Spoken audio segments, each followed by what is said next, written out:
Hello and welcome to Hawkcast. I'm McKenna Kesling. I'm Clay Sandstrom. And we have a guest with us today. Yeah. Their name is... I'm Kaylee Short. We are going to be talking with Kaylee Short about peer mediation and what that is.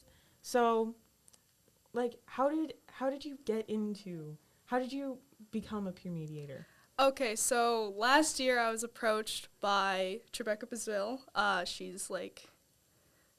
She's the advisor for peer mediation, and I was also in the student advisory team, which she also advises for, and she thought I'd be good for it, so she approached me and was like, hey, we're going to have some trainings over the summer and early next year, and so I thought it was a good opportunity, so I just joined and saw where it led. Okay. That's nice. So you didn't see anything around, someone just approached you? What do you mean? You didn't see there were no flyers, and there was no it's advertising? it's kind of by invitation. Okay. Only not everyone is necessarily suited for being a mediator, Yeah. so yeah. Okay. So during the summer, what were you taught? Okay, so various staff members, counselors and Tribeca and stuff, they taught us the expectations for a mediator. We listening skills, how to ask good questions to get more information from the students. Clarifying what the problem is, you have to relay back to the student what you think the problem is, because they don't necessarily know how what they said relays to other people.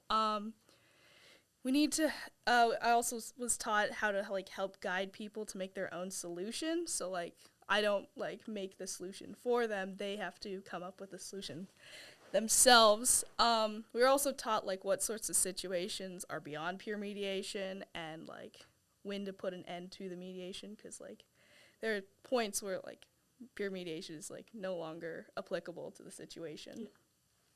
Yeah. How we did that was there were a whole bunch of fake scenarios that some of us acted and some of us were acting as peer mediators, and we practiced through those scenarios the steps that we take and just how to deal with the situation. Okay. Do you know of a scenario?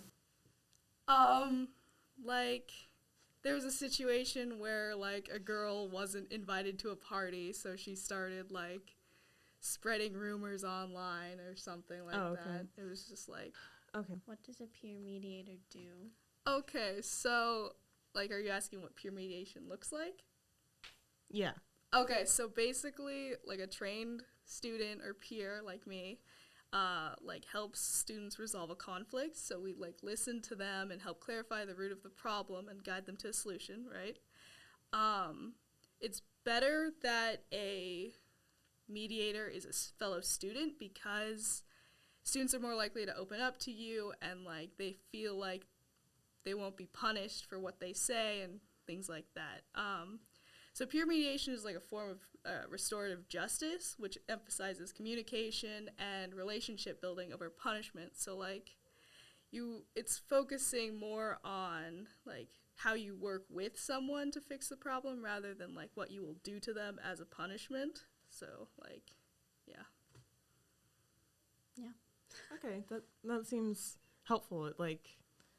Instead of an adult, that it's more of It's meet just you at your easier. level. Yeah, because if you just punish someone, Yeah. that doesn't necessarily solve Yeah. whatever caused the problem in the first place. Yeah. How does one find you? So you don't actually request specific mediators.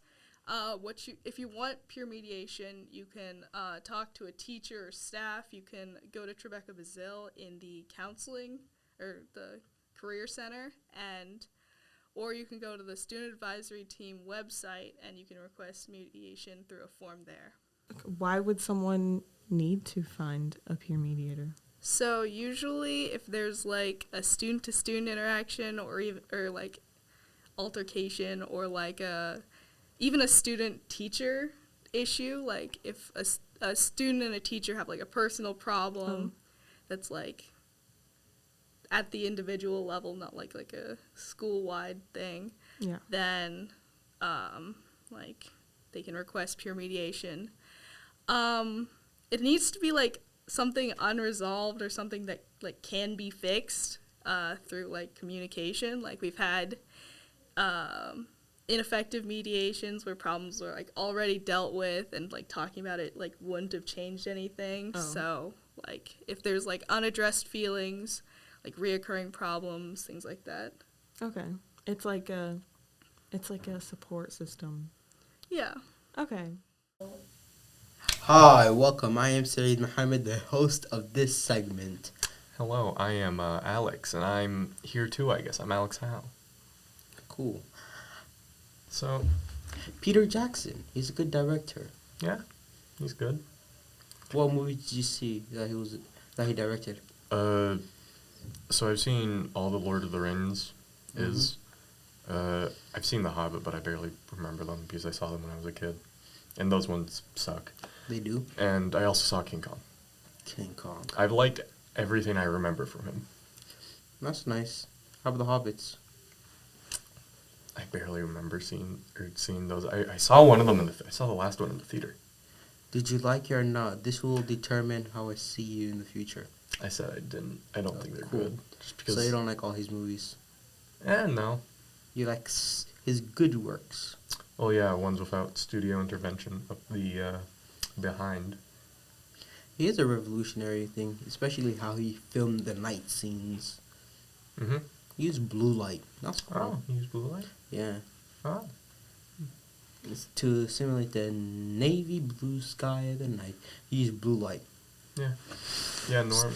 Even though people still don't use it. It's this dark, dark, dark. Yeah. It's very annoying when you're watching it during the day with the lights on. Mm-hmm. Even Yeah. at night. Yeah, no, I'm usually not into fantasy much. More sci-fi guy. But Lord of the Rings is so freaking good. I did read the books, but it's different than those movies. A lot more different than you will expect. Mm-hmm. Even though people call the movies the perfect adaptation, I do agree on that part, but it's way different. For example, what's the name again? The elf. Legolas? Legolas, yeah. He has black hair in the books. But to mimic his father, they made it blonde. Yeah. It's kind of like Jurassic Park, how that's not very much like the book. Yeah. But it's a very good adaptation of what Michael Crichton wanted from the book. Yeah. Do you know the whole when he was kicking the helmet after basically when they lost the hobbits, Aragorn, the actor actually broke 2 toes. Ooh. Yeah. And that yelling was actually real because he broke those 2 toes. He was yelling out of pain. Ooh.